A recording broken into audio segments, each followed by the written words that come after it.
ღამემშვიდობის კიდევ ერთხელ პირდაპირ ეთერშია გადაცემა ღამის სტუდია და ჩვენი სტუმარია პოლიტიკის ანალიტიკოსი ბატონი ვაჟა ბერიძე. ღამემშვიდობის. მოგესალმებით. პოლიტიკის ანალიტიკოსი ნიშნავს, რომ პოლიტიკაზე უნდა ვისაუბროთ და გავაკეთოთ ანალიზი, მაგრამ სანამ დავიწყებდით ამ თემაზე საუბარს, ჩვენი პატრიოტთა ალიანსიდან მერობის კანდიდატი ოთარ ჭიტანავა იყო პირველ ნაწილში ჩემი სტუმარი და საუბრობდით იმ საზოგადოებას რა პრობლემები აქვს. ხო, ახლა პატარა გოგოები, ბიჭები, რომლებიც გინებით და ცუდად გამოხატავენ თავის იდეას. თუ აქვთ იდეა არ ვიცი. აქეთ ხარეს ხელისუფლება, რომელიც ჩვენ ვნახეთ ხო ფაქტები პოლიციელების ძალადობის და არავინ დასჯილი არ არის.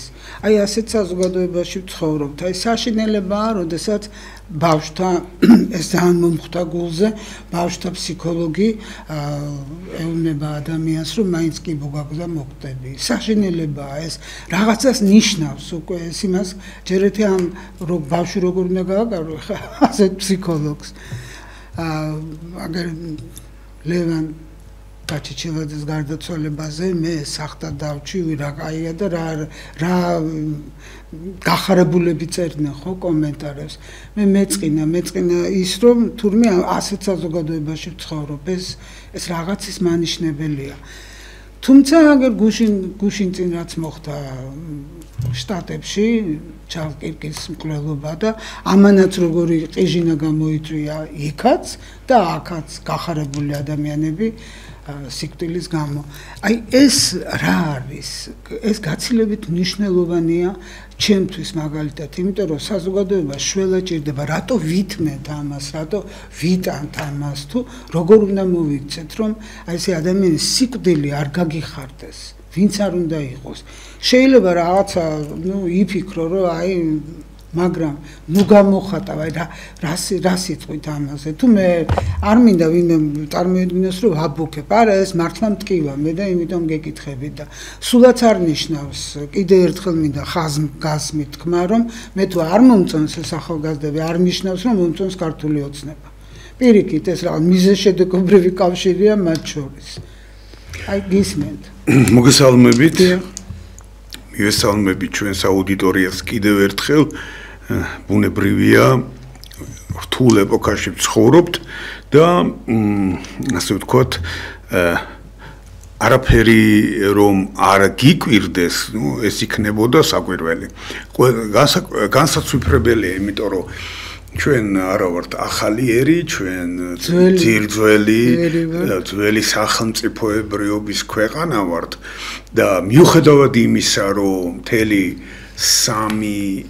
3-4 საუკუნე მეტიც შეიძლება რომ ერთიანი სახელმწიფოებრიობა არ ქონდა.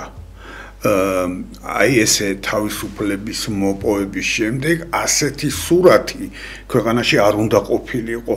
ეს განსაცვიფრებელია, დამაფიქრებელია და ამას სერიოზული განსჯა სჭირდება, რადგან ჩვენ ვიცით რა არის კარგი, რა არის ცუდი, ჩვენ გვაქვს ისეთი ფესვები, საიდანაც შეიძლება სწორი ორიენტირების აღება და ამას ეხლა ის მოყვეს, რაც 90-იანებიდან მთელი ამ პერიოდის განმავლობაში მოყვა, ეს არის მიუღებელი, უცნაური და მიუღებელი. ამიტომ ალბათ გაუძლებთ და ამასაც გადაივლის ქვეყანა. გადავიტანთ ამასაც გადავიტანთ. პირიქით ეს უფრო გამძლავრდება და უფრო კრიზისის მანიშნებელია ეს რა თქმა უნდა, საერთო ეროვნული ყოფის და ცნობიერების ორივესი ერთად, იმიტომ რომ ჩვენ დამოუკიდებლობა გვაქვს, მაგრამ დასამტკიცებელი გვაქვს, რომ დამოუკიდებლობა და არსებობა შეგვიძლია. ეს ჯერ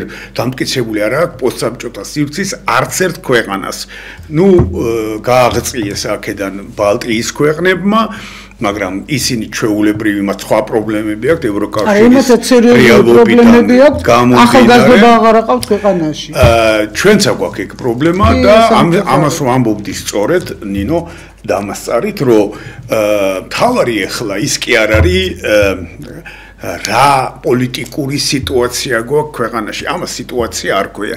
ამას ქვია რაღაც ნანგრევები და აბსოლუტურად არაპროგნოზირებადი სიტუაცია და იმის გამო არა, რომ თქვა ქართული ოცნება, კარგია ან ცუდია ოპოზიცია, კარგია ან ცუდია. ისეთი ვითარება არის ქვეყანაში, რომ არავინ იცის ხვალ რა მოხდება.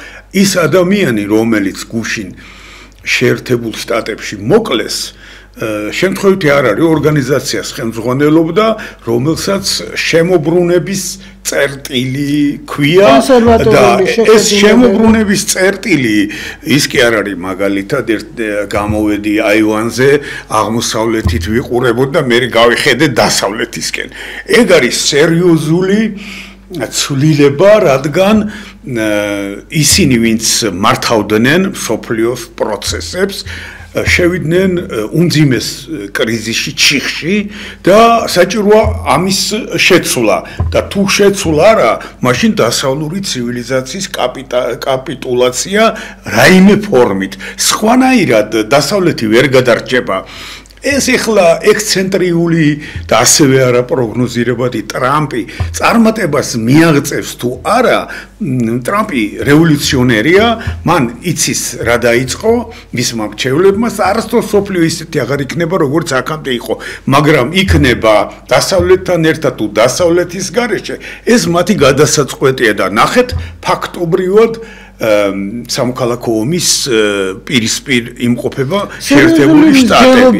კი, ამ სამოქალაქო დაპირისპირება. კი ბატონო და ეხლა ჩვენ რო ამ ჩვენი მოქალაქეების ნაწილს გაუხარდეს ასეთი ვითარება შტატებში, ეს იქნება ახლო მხედველობა, რადგან ჩვენ ვიცით წამყვანი სუპერსახელმწიფოების გარკვეული აზრით იმპერიების და დემოკრატიული იმპერიაც არსებობს ჩვენ სინამდვილეში ბოლო პერიოდში გრევა არის კატასტროფული არა მარტო მისთვის რომ ინგრევა არამედ თელ დანარჩენი მსოფლიოსთვის და ჩვენ წინა გადაცემაში თუ არ მეშლება გავიხსენეთ რომის იმპერიის დანგრევის შემდეგ ხალხთა დიდი გადასახლების პარალელურად როგორ შეიცვალა მსოფლიოს ეთნოპოლიტიკური რუკა.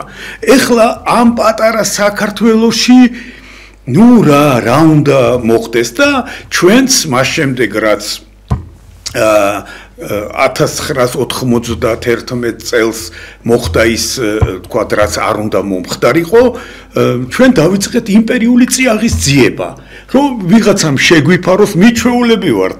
დასავლეთი ოსმალების ქვეშ იყო, აღმოსავლეთი სპარსელების, ყველაზე ფართოდ გავრცელებული ეკონომიკური ფორმა აქტიურობის იყო მე-16-მე-17 საუკუნის ტყვეთა სყიდვა და ამ ვითარების შემდეგ შევაფარეთ თავი რუსეთს, რომელმაც მოახდინა ჩვენი ანექსია და დაპყრობა. მერე იქ გამოიჩინეთ ფხა 200 წელიწადში 200 გენერალი შვით რუსების ძლიერებას შევალიეთ, ძალა და ენერგია, გონება მათ შორის. სტალინი ვაჩუქეთ. კი და ჩვენ აი მივედით, მოვედით და შევინარჩუნოთ დამოუკიდებლობა, შევიტანეთ ჩვენი წვლილი თავისუფლების მოპოვებაში, განსაკუთრებით ეროვნულმა მოძრაობამ, რომელსაც თქვენ კარგად იცნობთ და ამის შემდეგ ვართ აი ამ დღეში, რა დღეშიც ვართ. აქ ჩვენ რესურსების გარეშე აღმოჩნდით, ჩვენი წიაღისეული არის წიაღისეული, ახლა არ არის ესე მთლად ღარიბი ჩვენი ქვეყანა, მაგრამ არც წიაღისეული გვაქვს, არც ამ ბაზარზე ვართ დავყიდით რამეს, არც სოფლის მეურნეობა გვაქვს, ის თუ რაც არის ახლა დარჩენილი სოფლის მეურნეობა კარგად ყოფილა ჩვენი საქმე, არც ფერმერული მეურნეობები ჩამოყალიბდა ძირითადად ისევ ცდილობთ გავაჩეროთ მოსახლეობა სოფელში, რაც პრინციპში სწორია, მაგრამ მოტივაცია ის არავინ არ აქცევს ყურადღებას, რომ იმ თავის 9 ჰექტარ მიწაზე გინდა ერთამდე გაეზარდა მას ჩამონაჭერების მიერთებით.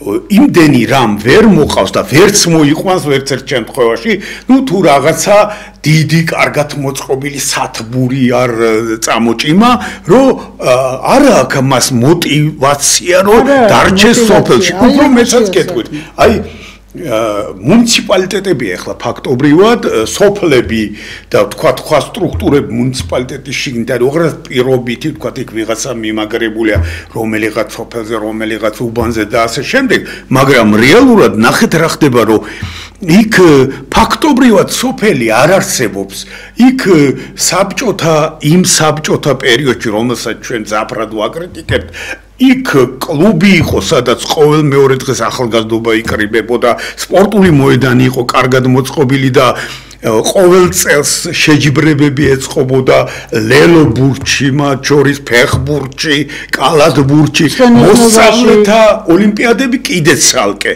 და აი ხედავთ ახლა რა ვითარი არაფერი მკვდარია იქ სოფელი ძირითადად ესეთი სააგარაკე მეურნეობები ყალიბდება ბევრ რეგიონში ზღვისპირა ზღვისპირას ახლო მდებარე რეგიონებში ამ სახლებს და ნაკვეთებს ყიდულობენ უცხოელები აი ეს არის ტრაგედია ნუ ახლა როცა შენ ფუნქციას ვერ მიცემ და ამ პროცესს არ გააკონტროლებ ბუნებრივია იყიდის ის ვისაც ფული აქვს და ფული აქვს რუსებს, იქ ვიღაცებს, ბელორუსებს, ეხა შემოვიდნენ არაბების, ხვები, ინდოელებს, თურქებს, ირანელებს, არაბებს. ხედავთ ნინო ჩვენს რუსული სოფლები არ არის და ბელორუსიული სოფლები, მაგრამ არის ინდური სოფელი, არის ჩაკეტილი სოფლები. იქნება მალე ყოველგვარი სოფელი. თუ ამას არ მიხედა ხელისუფლება, მაგრამ სამწუხაროდ ხელისუფლება ცდილობს ბევრს რასმე, მაგრამ შედეგი არ აქვს, იმიტომ რომ კონცეპტუალურად ცდილობს, ნახეთ, სოფლის მეურნეობის სამინისტრო საერთოდ მე ვფიქრობ, რომ ზედმეტი დანამატია დღეს, იმიტომ რომ სოფლის მეურნეობაზე ეს ხელისუფლება არაფერს არ ფიქრობს. მას მიაჩნია, რომ თუ ვიღაცა მდიდარი ადამიანი იქ რაღაცას გააკეთებს და გლეხებს ყმებად მოიხმარს, ეს არ არის სოფლის მეურნეობის აღორძინება. სოფლის მეურნეობა ნიშნავს, რომ გლეხი იმიცის პატრონია და მას შეუძლია მყარად იდგეს, ხო, ამ მიწაზე. мотивация უნდა მისცე. ახლა ბიძინა ივანიშვილმა ფული რო დაურიგა, რა თქმა უნდა, წავიდოდა ეს და მანქანას იყიდა, იმიტომ რომ მარტო ფულით რა უნდა გააკეთო, თუ ხელისუფლება ხელს არ შეგიწყობს და мотивациას არ მოგცემს. მართალი ბრძანდებით და რაც თავარია კიდე არ არის ხედვა და კონცეფცია სოფლის განვითარების. სოფლის და აგრარული სექტორის ერთად. იმიტომ რომ ეხლა იქ ჩვენ რო პატრიოტული აღკინებით ვეცადოთ რომ მოსახლეობა გავაჩეროთ ხო ვერ შემოღობავ ამ სოფლებს და ამ ხალხს და თქვათ სტალინის დროს რომ პასპორტებს არ აძლევდნენ სოფლის მაცხოვრებლებს ისე ხო არ გააკეთებ ვერ გააკეთებ ამიტომ კონცეფცია უნდა შესთავაზოს ქვეყანას და ეს კონცეფცია არ არსებობს მე ვერ მხედავ ამ კონცეფციას აი ესეთი ვით აი ახლა ბატონმა პრემიერმა თქვა ამას წინათ როცა გამოცხადა 17 ახალი ქვეყანა დაემატა გამარტივებული წესით შემოსulis უფლების მქონეთა კატეგორიას და ეს ქვეყნები მთლიანობაში რამდენიმე მილიარდია ჩინეთი ინდოეთს რო თავი დავანებოთ აქედან არის პაკისტანი ბანგლადეში იემენი და კიდე სხვა ქვეყნები რომელთაც რა თქმა უნდა პროცედურები არის რა თქმა უნდა კონტროლი არის მაგრამ იმ ნაკადს რომელიც იქიდან წამოვა 20-30 კაც გაძევებით ყოველ დღე და ამის ტელევიზორში გამოცხადებით ამ შედეგს ვერ მიაღწევ. ეხლა მე მაინტერესებდა რომ აი რა პოზიცია მოეხლა ვერავინ ვერ იტყვის რომ ირაკლი ყობახიძის პოლიტიკა შეიძლება მიერ გატარებული როგორც პრემიერის ვიღაცას მოწონდეს ვიღაცას არა მაგრამ ვერავინ ვერ იტყვის რომ ეს ხმად განსწავლული გონიერი ადამიანი არ არის რას აკეთებ პოლიტიკურად ეგ სხვა შეფასების თემა მაგრამ მან თქვა რომ ამით ჩვენ გვინდა იაფ მუშახელზე დავაკმაყოფილოთ მოთხოვნა და იაფ მუშახელზე მოთხოვნის დაკმაყოფილების ეს გზა რა პრობლემებს შეუქმნის ქვეყანას რომელზედაც ის და მისი კურატორი და მეუფე ამ ხელისუფლების ბიძინა ივანიშვილი ფიქრობენ, რადგან უნდათ რომ სიკეთე ამ ქვეყნისთვის. იმას უკვე არავინ არ ფიქრობს, იმიტომ რომ და რომელ სიკეთეზეა? ალტერნატივა უნდა მომზადდეს იმის, რომ არც ეკონომიკა გაჩერდეს და ჩაკვდეს და არც საფრთხე არ ჩამოყალიბდეს იმიგრანტების, იმიტომ რომ აქ შემოსული იმიგრანტი 1000 საშუალება არსებობს, რომ დარჩეს ქვეყანაში, თქვათ, ოჯახის შექმნას, მუშაობა დაიწყოს და ასე შემდეგ და უკან შემოსულების 60-65% არ წავა. აქ საპარაკია არავითარი ქართული მენტალიტეტისთვის ქსენოფობია არის მიუღებელი, შეუთავსებელი. ჩვენ სხვა ერის ადამიანების მიმართ გვაქვს აბსოლუტური მიმღებლობა და მე სულ ვაპროტესტებ იმას, რომ ჩვენ სათანადოდ არ გვყავს ჩაბმული ქვეყნის ცხოვრებაში, ამშენებლობაში და პერსპექტივის განსაზღვრაში ჩვენი ქართველი, სომხები და აზერბაიჯანელები. ესენი ბევრნი არიან და აგერ გვყავს მუშახელიც არის, ქართველებთან ერთად რასაკვირველია, შრომელი ადამიანებიც არიან და მათ უმრავლესობა ეხლა დაიწყეს ქართული შესწავლა, ქართული არ იცოდა და ამას არც ერთ ხელისუფლება ყურადღებას არ აქცევდა. ქართული თუ არ იცოდა, ესეც ხო ხელისუფლების სახელმწიფოს პრობლემაა. არ იციან, შედით სპარში, შედით ორნაბიჯში, თითქმის ძალიან ბევრი არიან არაქართველები, ხო, მიქ მოლარეთ, განყიდლად.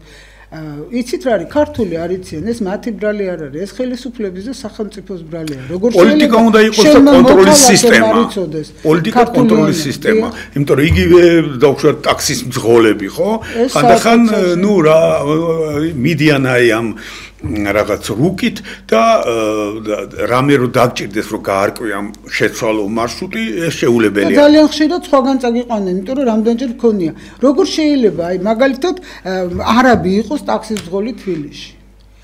შეიძლება. არა, რატო? როცა შეიძლება თუ ის არ არღვევს მოქმედ კანონმდებლობას და თუ დასაშვებია ამ საწარმოს მიერ თქვათ აყვანა საქართველოს არამოქალაქეების ან მიგრანტების უნდა აიყვანოს. აქ პრობლემა არა.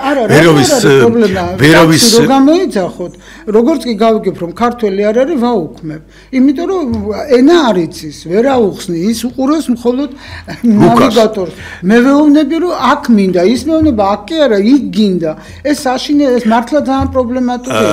უნდა გასწორდეს ასეთი რამ, ანუ ელემენტარული ხო და რამდენი ქართველი მძღოლი ამის გამო ადგილს მოდი ასე ვთქვათ, რომ შეიძლება ახლა ქართველები საკმარისი არ აღმოჩნდნენ, იმიტომ რომ მე დავიწყე ლაპარაკი და გადავედი სხვა საკითხზე, იმიტომ რომ ჩვენ აი ამ არაეთიკური და უსიამოვნო სურათის გარდა, რაზეც თქვენ გაამახვილეთ ყურადღება, გვაქვს სამი უმწვავესი პრობლემა, რომელიც თუ არ გადაიჭერა, დავდგებით კატასტროფის პირისპირ.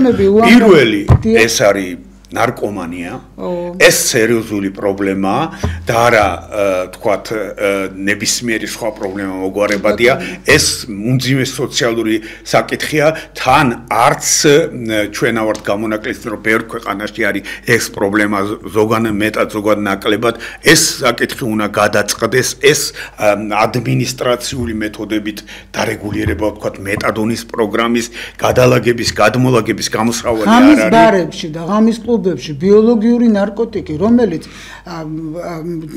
საშინლად მოქმედებს მდგომარეობაზე, ფსიქოლოგიაზე და ფსიქიკაზე ამ ახალგაზრდების და რამდენი ვიცი მე რომ თავი მოუკლავთ და იძულებულები იყო მშობლები რომ ემკურნალათ, იმიტომ რომ სუიციდისკენ ჰქონდათ საშინელება, ნუ თუ ასე ძნელია რომ აი ეს ბიოლოგიური ნარკოტიკი აიგრძალოს, ხო მიციან რომ ღამის კლუბებში, ხო ძნელია, მაგრამ ხელისუფლებაში რო ხარ, მე გეტყვი რომ ყველანაირი გზა არის ნასინჯი უამრავ ქვეყანაში, რომელსაც ეს პრობლემა აწუხებს. არც ერთმა გზამ არ გაამართლა. იმიტომ მით უმეტეს კომუნიკაციების გაიოლებისა და ახალი ტექნოლოგიების შემოსulis მერე. ამიტომ აქ თქვათ გამკაცრება კანონმდებლობის, თქვათ ღამის კლუბების დახურვა და ასე შემდეგ. გამოსავალი არ არის. მესმის რთულია, ვერ გააკონტროლებს. ნუ მაშინ იყო ამიტომ დავასახელე პირველ ადგილზე ეს პრობლემა.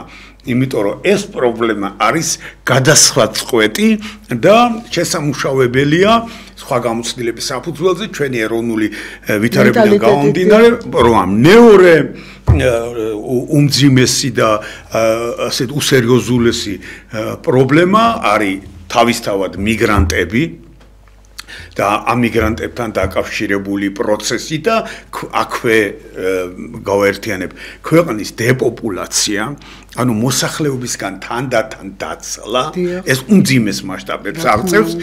ეს არ არის არც წინა ხელისუფლების და არც ამ ხელისუფლების ბრალი, ეს დროჟამის შედეგია, მაგრამ ხელისუფლებებს აქვთ დიდი პასუხისმგებლობა და მესამე თემა ეს არის დემოგრაფიული ვითარება. ვითარება, რომელსაც კეთილი პერსპექტივა არ აქვს, ეს ვითარება გაუარესებულია, თქვათ, ამაზე სერიოზული განშტო ფიქრია საჭირო, როგორ უნდა გამოსწორდეს ეს ვითარება. აქაც ბევრი გამოცდილება არსებობს. შარლ დე გოლმა თავის დროზე შეხედა და ნახა რომ ფრანგები მცირდებოდნენ საფრანგეთში. იჭკვიანი კაცი იყო და მე და ეხლა ალბათ გულიუს ხდება რომ ფრანგები უკვე მცირებაში არიან. ხო, ძალიან მძიმე ამბავი იქნება, მაგრამ მაშინ შეხედა და ნუ ეხლა ყველა კოლონია რო არის, ასე ვთქვათ, მეტროპოლია რო არის ქვეყანა, იქ ალჟირელებმა მოძებნეს ასე ვთქვათ, ჩეგუების გზა, ბევრი გადავიდა საცხოვრებლად საფრანგეთში და მე ასე შემდეგ და მან 60 წლები იყო. მაშინ როცა იყო ხელისუფლებაში, თქვა რომ აი მოუწოდა ფრანგ ქალებს, რომ მოდით ჩვენ ასეთი პრობლემა გვაქვს და თითო ფრანგმა ქალმა გააჩინოს ერთი შვილი. და სხვათა შორის მას პატივსცემდნენ და ბევრმა ფრანგმა ქალმა გააჩინა ერთი შვილი, ვისაც შეეძლო ამის გაკეთება და მაგრამ პრობლემა ამით არ გადაიჭრა, ვერ გადაიჭრა. ეხლა თქვათ რუსებს აქვთ სხვა პროგრამა, საკმაოდ ეშელონირებული, წახალისება ფინანსური და ასე შემდეგ. ნუ ეხლა თქვათ კრიტიკოსები რუსების რუსები არც როგორც ქვეყანა, არც როგორც ხალხი, არც როგორც ხელისუფლება არ მომწონს, მაგრამ მათი ხალხი არის ხელისუფლება და ხელისუფლება არის ხალხი. არანაირი განსხვავება ხელისუფლებას და ხალხს შორის არ არსებობს. ანუ ჩვენ შორის და ქართულ ოცნებას შორის განსხვავება არ არის.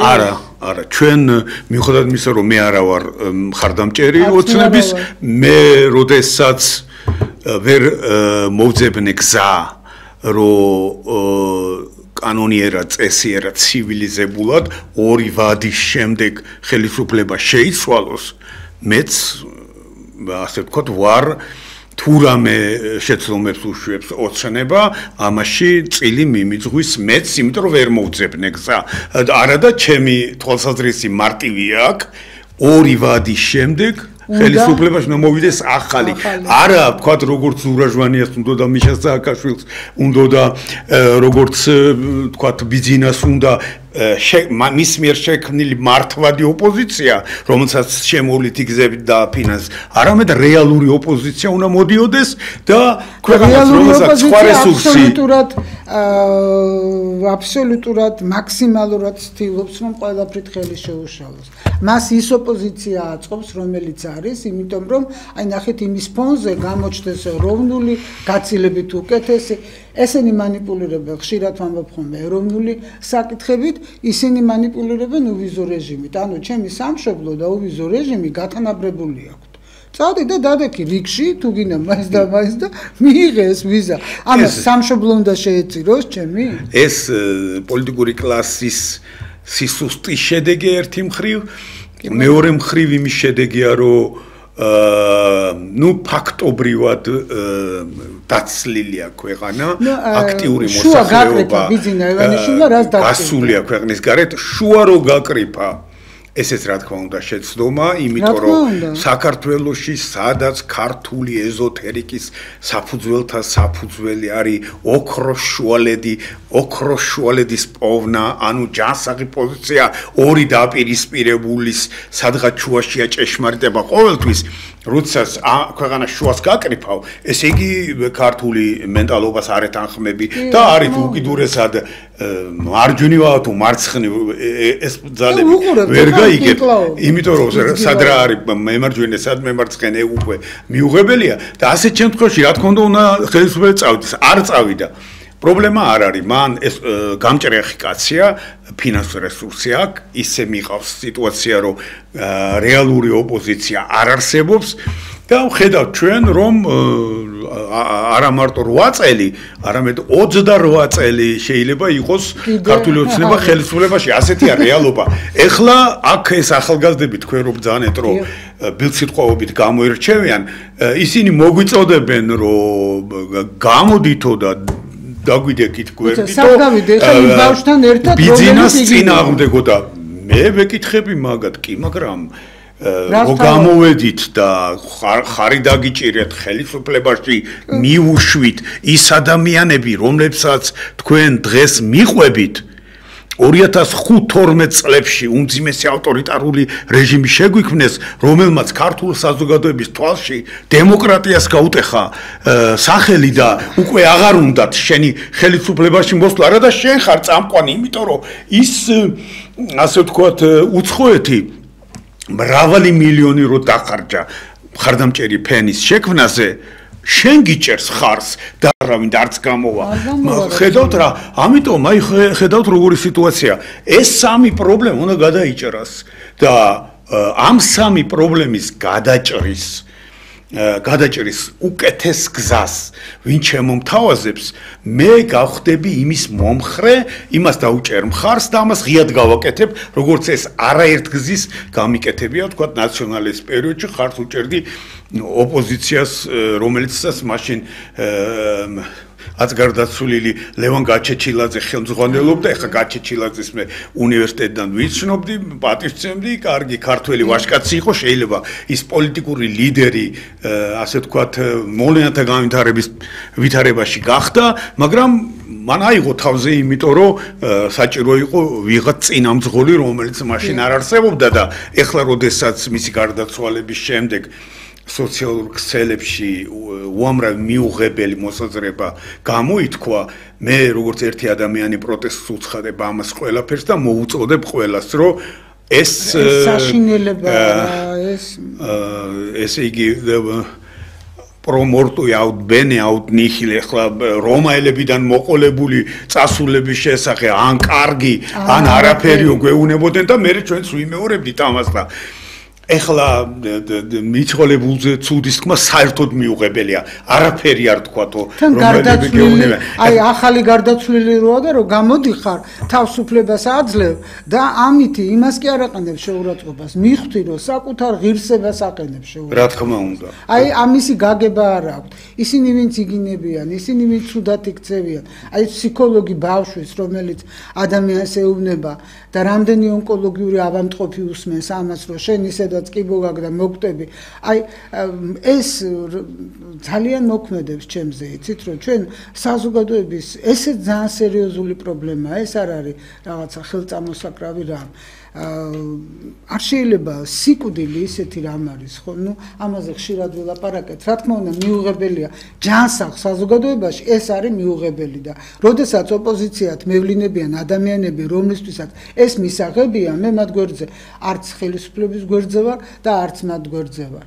და ვერც ვიქნები, ვერც ერთის და ვერც მეორეს მხარეზე, ვერანაირად რა. დიახ, გეთანხმებით, ნინო, და ისე უბრუნდები ამ სამ პრობლემას, ეს არის ნარკომანია, ეს არის მიგრაცია, ეს არის დემოგრაფიული სიტუაცია, ეს ყველაფერი ვინც ამას შემოგთავაზებს, იმას დაუდგებით გვერდით და გავყვებით. როდესაც დეგოლმა როცა შესთავაზა ფრანკალებს, რომ ერთი შვილი გააჩინეთ, რაღაცა ლგოტირებაც იქნებოდა იქ, ნახეთ, ხელისუფლება, რომელიც ამას ვერ ახერხებს და შობადობაზე უფრო მაღალი პროცენტი აქვს სიკვდილიანობას, ანუ უნდა მიხვდე ხო რომ შენ ანდა როცა მოწოდება იყო ივანიშვილის მხრიდან გახსოვთ ალბათ ხო აი გაუშვებთო რა საზღვარგარეთ დავუშვათ გერმანიაში ბრიტანეთში საფრანგეთში მუშა ხელად ეს არ არის სახელმწიფოებრივი მიდგომა რა პრობლემების მიმართ აბსოლუტურად არ არის შენ თუ არ ეზრუნებ იმაზე აი რომ ქართველს მისცე ესე мотиваცია და წაახალისო იმიტომ რომ შვილი გააჩერო შვილი რო გააჩინოს იმ შულს მოვლა ხო უნდა ბატონო ვაჟა თუ შულს ვერ მოვლის ქუჩაში წავა ამდენ ეს დიდი პასუხისგებლობაა რა აი ვისაც ერთი შვილი ყავს უნდა მეორეც მესამეც მაგრამ ერთ შულს ვერ უვლის ამაზე ხომ და იფიქროს ხელისუფლება რა თქმა უნდა ამაზე ეს მხოლოდ ხელისუფლების გადასაწყვეტია რა თქმა უნდა როცა ამაზე არაფერს არ დგამს იმას რა ქვია ნაბიჯებს და პირიქით გვიმტკიცებს რომ დღეს სიღარიბის რაღაცა ისეთი ის არის ზღვარი როგორც ცარიელი მაცურების ქვეყანაა საქართველო მე არ ვიცი ახლა გაქვსებული გულიც ხო იცი მაძღარს ყველა მაძღარი ეგონაო ესე არ არის ადამიანებს ძალიან უჭირთ ფასები კატასტროფულად იწევენ მაღლა კატასტროფულად წამლებზე უკვე აღარაფერს აღარ ვამბობ ხო და ეს თუ არ გააკეთა ხელისუფლებამ აბა რისთვის არის მიშა სააკაშვილისთვის არის მშვენიერ იმაში რო ამყოფებს რა ქვია ჩვენი ფულით ბიუჯეტის ხარჯზე მისთვის ყოფილა ეს ხელისუფლება და არა ჩვენთვის და არა გაჭირებული ქართველებისთვის. შვილი გააჩინე დედას რო იტყვი, შენ დაეხმარე რომ ის შვილი ამ დედამ შეძლოს და გზაზე დააყენოს, აღზარდოს. არა ვარ მართალი ვარ. მართალი ბრძანდებით და იქვე გავიმეორებ კიდევ და დავამატებ რომ საჭირო არის ამ სამი სახიფათო მიმართულების გარკვეულ კონცეფციაში მოქცევა და იმის გათვალისწინებით რა შესაძლებლობების დღეს აქვს ბიუჯეტს და კერძო სექტორს აი ამ მიმართულებით ასე ვთქვათ გარკვეული ნაბიჯების გადადგმა. თორემ დადგება დრო როცა გვიან იქნება და ჩვენ იძულებული გავხდებით რომ ასე ვთქვათ სატიტულო ერი უმცირესობაში ვნახოთ და მერე ასე ვთქვათ კიდევ უფრო უარესი რამ მოხდეს. სხვათა შორის დიდი პოლემიკა მქონდა მეწელების წინ, როცა ვთქვათ მოდერნიზაციის გზაზე დამდგარმა სააკაშვილმა მოდერნიზაციის კურსს მე მივესალმე თავიდან, იმიტომ რომ აუცილებელია საქართველოს აუცილებელი იყო მოდერნიზება და ახალი ეკონომიკის შექმნა. მაგრამ არა ისეთი ამის გზა დაასახელა ქვეყნის სინგაპურიზაცია. და მე ვკითხულობდი მაშინ ჩემზე განათლებული ადამიანებიც იყვნენ ჩართული ამ პროცესში, მათ ვეკითხებოდი რომ აბა გითხარით ეხლა რომ აი სინგაპურში რა ვითარება, მალაელები ადგილობრივი მკვიდრები, საერთოდ მოსახლეობის რამდენ პროცენტში ადგენენ, ჩინელები რატო არიან იქ უმრავლესობა, ეს ეკონომიკა რო განვითარდება და ლიკუანიურ მოდელს რო გადმოვიღებთ აქ, როგორ გავაკეთებთ ამას, რო იქნება წინა ეზო ვთქვათ ცენტრალური აზიის და იმის ეს ჩვენი ქვეყანა და კავკასიის შვეიცარია კი არა და სინგაპური აბა რა ვითარება იქნება აქ რას მისცემს ეს ქართულ მოსახლეობას რომელიც ისედაც სულხაბავს ვერ მეუნებოდა და არ შედგა იმიტომ რომ ხალხმა მხარე არ დაუჭირა იმიტომ რომ ჩვენი ხალხი ბრძენი და საბოლოო ჯამში შეიძლება გვიან მაგრამ მაინც აკეთებს სწორ დასკვნებს ამიტომ ეს საკითხები არის რა თქმა უნდა მოსაგვარებელი და გარდა ამისა ეს საზოგადოების გახლეჩა უნდა დასრულდეს. აქ ლაპარაკი არ არის ერთსულოვნებაზე. მე პროტესტი მაქვს ამ სიტყვის მიმართ. ერთსულოვნება საზოგადოებაში არის სტაგნაციის წინაპირობა. ერთსულოვნება შეიძლება იყოს ღმერთთან მიმართებაში და ღმერთში უნდა გავერთიანდეთ ჩვენ რწმენაში და რაც შეიძლება ნაკლები ცოდვები ჩავიდინოთ ცხოვრებაში და ვიყოთ ვიშრომოთ ამ საზოგადოების საკეთილება უნდა გქონდეს რა თქმა უნდა. აი და როცა აი ეს ამბობენ რომ აი ახლა ხშირად მესმის ხოლმე პოლიტიკოსებისგან, რომლებიც თავს ასე მიიჩნევენ, რომ აი ჩვენ უნდა ვიყოთ ერთად, ერთ აზრზე, ვის აზრზე, შენი აზრი არ მომწონს, არც იმისი მომწონს, არც იმისი, შენ იმათი არ მოგწონს და მოდი ყველას თავისი აზრი კონდეს და აი ახლა უკვე საინტერესო მომენტი შემოდის. თავის დროზე სალტიკოს შეძრინმა შეძახა ახლა რუსული კი არ არის ჩვენი დღევანდელობისა ასუძიქტო შეძახა სალტიკოს შეძრინმა ანუ მოსამართლეები ვინ არიანო აი მსაჯული ვინ არის ევროკავშირი არ აღმოჩნდა კარგი მსაჯული რუსეთი თავისთავად არ აღმოჩნდება დასავლეთი არ არსებობს ჩინელებს კავკასიაში წარმოდგენა არ აქვს მსაჯული ვინა მსაჯული უნდა იყოს ქართველი ხალხი ეს ქართველი ხალხი გაძევებულია პოლიტიკიდან 20 და რამდენი 15 წელია. ნუ როცა ჩაითვალა დასავლეთის მიერ, რომ განსახურდიას არჩევა ხელისუფლებაში, იყო შეცდომა. ხო, მაგრამ გავიდა 35 წელი. ეხა დააბრუნდეს ეს ხალხი, ეს გონიერი, შრომელი, თავდადებული ხალხი და მან თქვას ამ პოლიტიკური ძალებიდან ვინ არის სწორი, მაგრამ აბა როგორ იტყვის?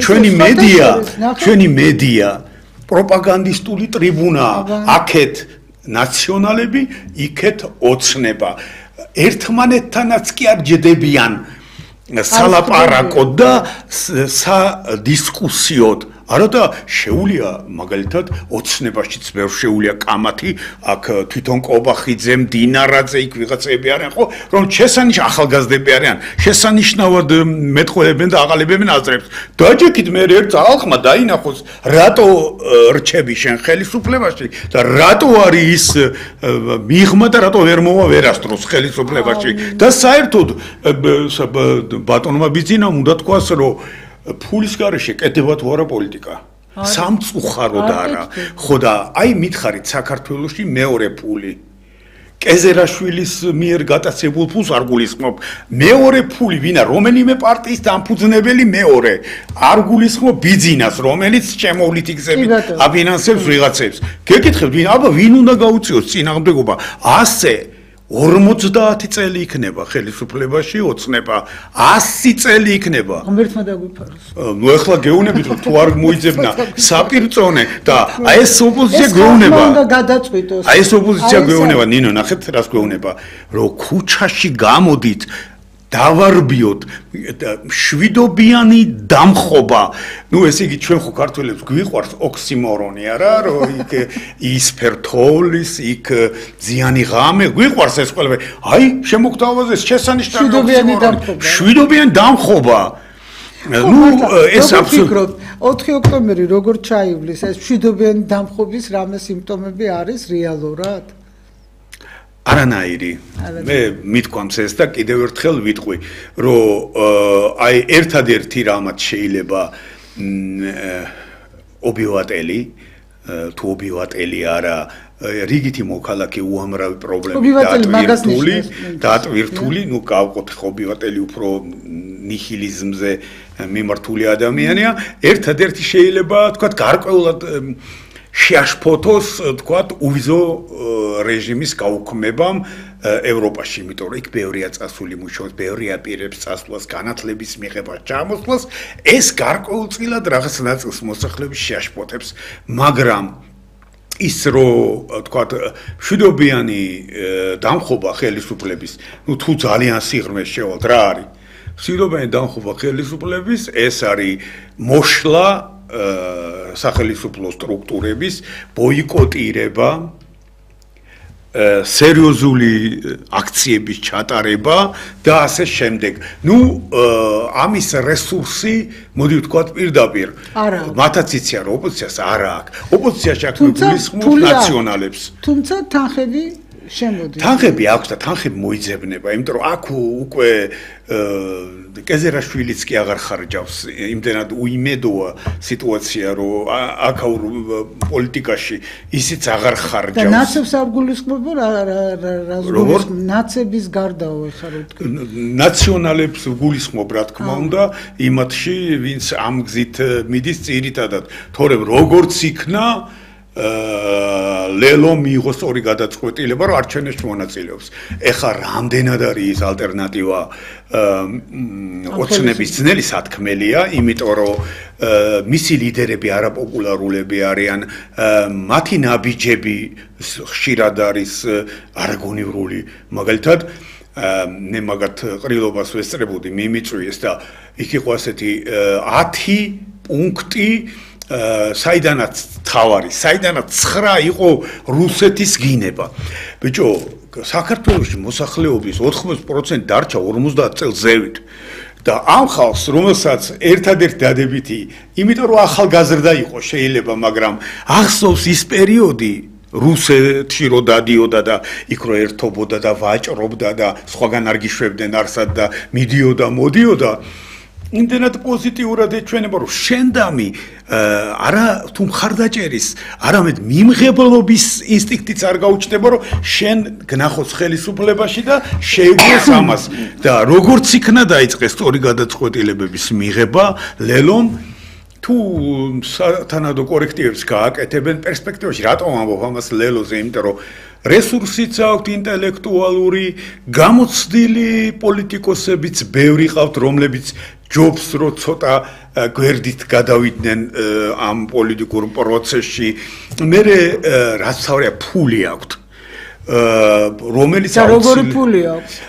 იცით რა არის? ფული ეხა ვერ იტყვით რომ მე აი ვიტყვი გულახდილად აქ ისეთი აუდიტორია მისმეს ეხლა მე 50 ძევით რომელიც ძალიან მიყვარს და რომელიც მიმაჩნია რომ რომელმაც შექმნა რაცაც დღეს საქართველოს წარმოადგენს. ამიტომ მოვდივარ აქ როცა მეძახით და აქედან გამომდინარე როცა შენ ფული გაქვს ეს არ არის მთლად საკმარისი იმისთვის რომ შენ იყო პერსპექტიული ალტერნატივა ხელისუფლების რადგან ეს ქვეყანა ასე ვთქვათ იმ ხალხმა აშენა ვინც ჩემ ხალხი უნდა დაგიჭიროს დაგიჭერს მე ნაკლებად ეჭვი მეპარება ლელო გახარიას პარტია შემდეგ გირჩი რომელიც ძალიან წაწია ქართულმა ოცნებამ და შემდეგ პატრიოტთა ალიანსი 8 ნომერი.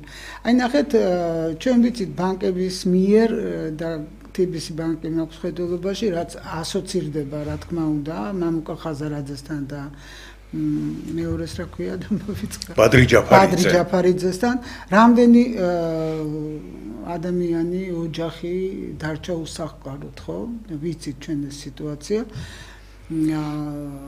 გახარია რომელიც საერთოდ წასულია ეს ის გახარია საოცარ ზეწოლას რო ახდენდა პატრიარქზე და შემდეგ გამოვიდა და თქვა კოვიდის დროს რომ იმ შეხვედრის შემდეგ რომ მე აღდგომას ტელევიზორით ვუყურებ და შემდეგ მოდის აი ნახეთ როგორ ფიქრობთ აი ეს განლაგებაც თუ ვინმეს ხელს აწყობს ქართულ ოცნებას სპეციალურად არის გაკეთებული ეს ნაბიჯები გადადგმული, რომ ისეთ სიტუაცია შეიქმნას, როცა ხალხს არ კონდეს არჩევანი და ხმა ბოლოს მაინც დაუჭიროს ოცნებას. მარტივი თემაა. ახლა რაც შეეხება იმას, ნუ ვერ დაგეთანხმებით, რომ ეხა ბანკირობა, მკრეხელობა და არა, მკრეხელობას არ საბოლოო ჯამში იქ გაკეთებული ფული არ ამგონია რომ არ შეიძლებოდეს დაიხარჯოს პოლიტიკაში. კარგია რომ ვიღაცას ფული აქვს და რამდენადმე თეთრი და კანონიერი. ეხლა მე სხვათა შორის